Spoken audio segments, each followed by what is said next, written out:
नहू के चौकी भेजवई बाबा लमाना नंबर बोलई नहू के चौकी भेजवई बाबा लमाना नंबर बोलई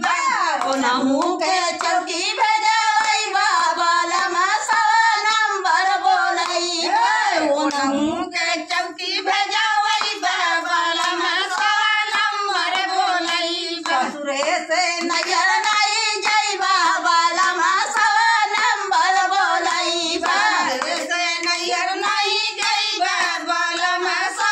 नंबर बोलई बेटाजी जे करिया हमसे झगड़ा बेटाजी जे करिया हमसे झगड़ा नहू के थाने भेजवई बाबा लमाना नंबर बोलई नहू के थाने भेजवई बाबा लमाना नंबर बोलई नहू के थाने भेजवई बाबा लमाना नंबर बोलई नहू के थाने भेजवई बाबा लमाना नंबर बोलई से नजर नहीं जई बाबा लमाना नंबर बोलई से नजर नहीं जई बाबा लमाना नंबर बोलई रानी जे करिया हमसे झगड़ा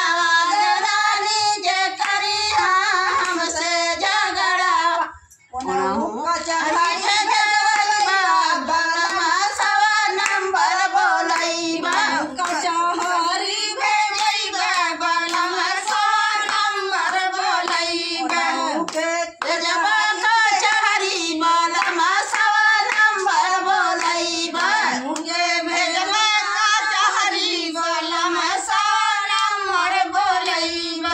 ससुरे से नैया नहीं जई बाबा लमाना नंबर बोलई ससुरे से नैया नहीं जई बाबा लमाना नंबर बोलई जे करिया हमसे ठना गनावा ननदा जे करिया हमसे ठना गनावा नहू के ससुरे भेजवई बाबा लमाना नंबर बोलई के वाली भेजवई बाबा लमाना नंबर बोलई नहू के कोतवाली भेज